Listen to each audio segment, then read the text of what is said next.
Hey music makers, Davey here with the Homemade Music Workshop, and today we're going to make these tube kazoos.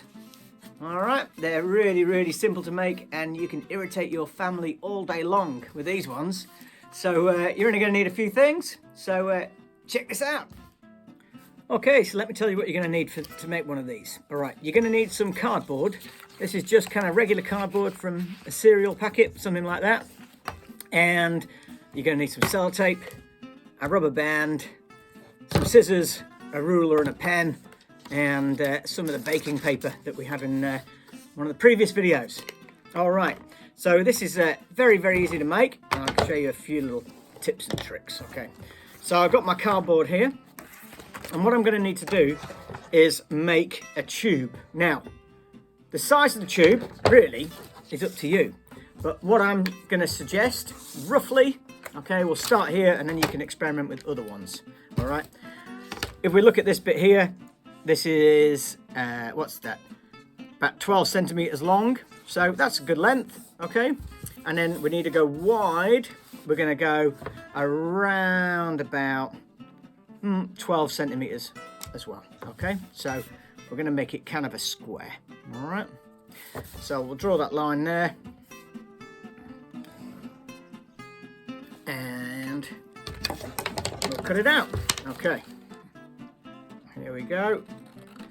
So we've got the cutting going on, and I'll cut that flap off there. Don't need that bit.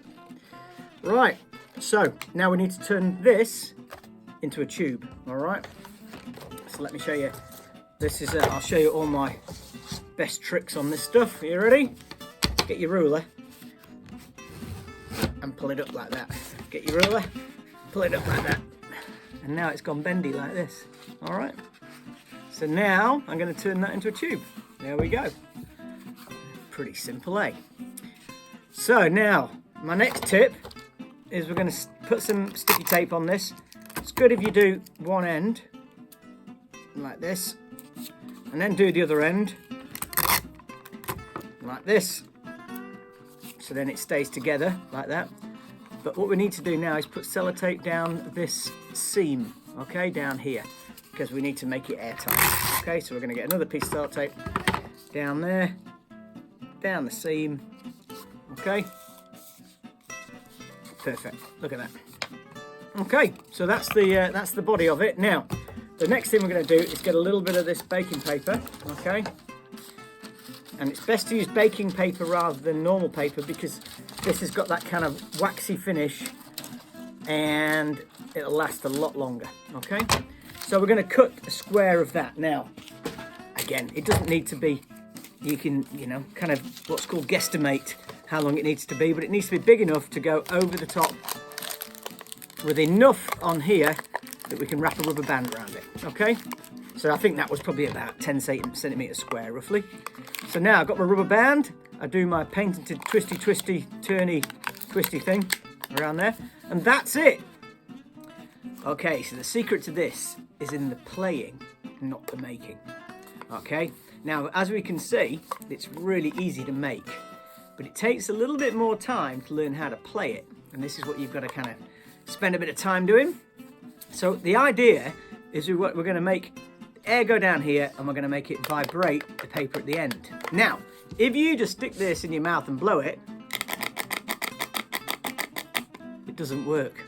And I can guarantee pretty much every kid I've ever showed how to play and make these, it always says, it doesn't work. It does work, you've just got to know how to do it. Okay, so the idea is to make that vibrate, you've got to know how to hum. Hum. And if you can hum, all right, you can play this. All right, so you hum, and then that vibrates the end. Blowing it, or just blowing straight down it, doesn't work. But as soon as you hum, and you're gonna have a little bit of air coming out here. All right, and as I say, you can irritate your family all day long practicing that one. So thanks for watching, enjoy playing. You can decorate these, you can do what you want to them. All right, make them for your friends. Thanks for watching, please like and subscribe. There's going to be plenty more videos coming up.